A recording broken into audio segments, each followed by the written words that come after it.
मेहनत की कमाई और हराम की खाई का इस पूरी धरती पर इससे बड़ा उदाहरण आपको देखने को नहीं मिलेगा। क्या है उदाहरण? सबसे पहले स्क्रीन पर आप ये खबर देखिए। पाकिस्तान से रिपोर्ट आई है कि पाकिस्तान के तट के करीब कराची के आसपास इन्हें बहुत सारा गैस और तेल का भंडार मिला है और जल्द ही इसकी खोज भी स्टार्ट करेंगे। और इतना ही नहीं, इन्होंने दुनिया भर के निवेशकों को कह दिया है कि आप हमें 4 से 5 बिलियन डॉलर दे दीजिए। हम इस पैसे का इस्तेमाल करके इस गैस और तेल को न सिर्फ प्रॉपर्ली खोजें बल्कि निकालना भी शुरू कर देंगे। इसे देखकर पता नहीं क्यों पाकिस्तान की जनता और मीडिया को ऐसा लग रहा है कि पाकिस्तान अब अगला सऊदी अरब बनने जा रहा है। ये लोग इतना तेल बेचेंगे दुनिया को कि सऊदी अरेबिया, रूस, यूएई सबको पीछे छोड़ देंगे। इन्हें पता नहीं कुबेर का कौन सा खजाना मिल गया। जबकि सच्चाई यह है कि यह पाकिस्तान की सरकार की बेवकूफ बनाने की सबसे बड़ी स्कीम है। जब ये आर्थिक संकट में जाते हैं, आईएमएफ इनका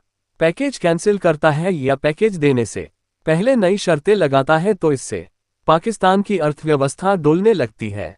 तो ऐसे में आम जनता को ख्वाब दिखाया जाता है और हर 2 साल में ये हो रहा है। चाहे तो आप रिकॉर्ड उठाकर देख लीजिए, हर 2 साल में पाकिस्तान की सरकार, चाहे वो इमरान खान की हो या शाहबाज की, कहती आई है कि हमें तेल मिल गया। कभी बलूचिस्तान में, कभी खैबर पख्तूनख्वा में, कभी कराची के पास। लेकिन मिलता क्या है? कुछ भी नहीं। इसके बदले दुनिया भर के निवेशकों को बेवकूफ बनाकर हर 2 साल में 4 बिलियन डॉलर उनसे निकलवा लेते हैं, जिससे कि किसी तरीके से अपनी अर्थव्यवस्था और कर्जे चुकाने में इन्हें मदद मिलती है। और इससे कुछ दिनों के लिए देश की जनता भी शांत हो जाती है कि कुछ दिनों की तो बात है, उसके बाद तो हमारे पास पैसा ही पैसा होगा। और पाकिस्तान के लोग ये नहीं समझते कि चलो इन्हें 1 पर को तेल मिल भी गया। मैं कहता हूं कि उतना ही तेल मिल गया जितना यूएई, सऊदी अरब के पास है, तो भी इनकी कमाई नहीं होगी। क्योंकि जितनी भी इनकी तेल और गैस की कंपनियां हैं, चाहे वह सरकारी हो प्राइवेट हो, सारी की सारी गिरवी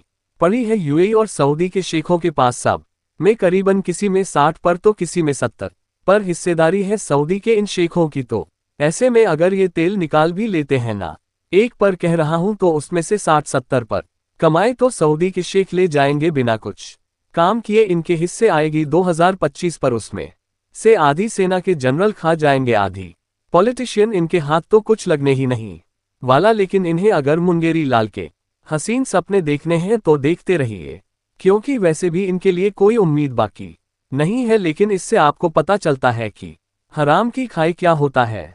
अब बात करते हैं मेहनत की कमाई की। आप अपने स्क्रीन पर ये दूसरी खबर देखिए। एक तरफ जहां पाकिस्तान से रिपोर्ट आई कि जी इन्हें कुबेर का खजाना मिलने वाला है, दूसरी तरफ भारत से खबर आई कि भारत का खजाना पिछले 2 हफ्तों में 10 बिलियन डॉलर बढ़ चुका है। ये कितनी बड़ी रकम है? दरअसल पाकिस्तान का आज की तारीख में टोटल खजाना 9 बिलियन डॉलर है। टोटल हमारा 2 हफ्तों में 10 बिलियन डॉलर बढ़ा है और इसी के साथ भारत का खजाना 684 बिलियन डॉलर पर पहुंच चुका है। और खुशी की बात यह है कि इस साल की शुरुआत में हमने अनुमान लगाया था कि हमें हर हालत में 700 बिलियन डॉलर के मार्क को छूना ही है। अच्छी बात यह है कि साल खत्म होने से पहले अभी काफी लंबा वक्त है, सितंबर अभी चला है और हम ऑलरेडी 684 बिलियन डॉलर के मार्क पर पहुंच चुके हैं। और जिस रफ्तार से हम आगे बढ़ रहे हैं ना, मुश्किल से 2-3 हफ्तों के अंदर ही, मैक्सिमम 4 हफ्ते यानी कि 1 महीने के अंदर हम 7 बिलियन डॉलर के अपने टारगेट को आसानी से पालेंगे। और उसके बाद हम कोशिश करेंगे 750 बिलियन डॉलर के रिकॉर्ड को भी तोड़ा जाए, क्योंकि भारत का टारगेट है कि हर हाल में हमारा खजाना इतना बड़ा हो कि वो दुनिया में टॉप 3 में आ जाए। और उसके लिए हमें 750 बिलियन डॉलर का मार्क पार करना होगा। अच्छी बात यह है कि जिस रफ्तार से हम बढ़ रहे हैं उससे ये टारगेट बहुत ही ज्यादा आसान लगता है और हम जल्द ही इसे भी पार कर लेंगे। लेकिन अच्छी बात यह है कि भारत ने ये काम पाकिस्तान की तरह लोगों को बेवकूफ बनाकर, आम जनता को सपने दिखाकर नहीं किया, मेहनत से किया है। भारत के आम लोग कड़ी मेहनत कर रहे हैं फैक्ट्रियों के अंदर, बड़े बड़े प्लांट्स के अंदर, जिनमें सामान बन रहा है अलग अलग प्रकार का। भारत उसे एक्सपोर्ट कर रहा है दुनिया भर में और उस एक्सपोर्ट से हम पैसा कमा रहे हैं, जिससे हमारा खजाना दिन दोगुनी रात चौगुनी रफ्तार से बढ़ रहा है। और हम सभी को गर्व होने चाहिए अपने राष्ट्र पर, जो कि पाकिस्तान या हमारे जितने भी पड़ोसी देश हैं उनकी तरह नहीं है। हमारा कोई भी पड़ोसी देश उठाकर देख लीजिए, सारे के सारे स्कैमर हैं और सब बेवकूफ बनाने के मास्टर हैं। किसी भी तरीके से पैसा कमाना चाहते हैं लेकिन मेहनत नहीं करना चाहते, इसीलिए सबको ईमानदारी से भारत से सीख लेनी चाहिए।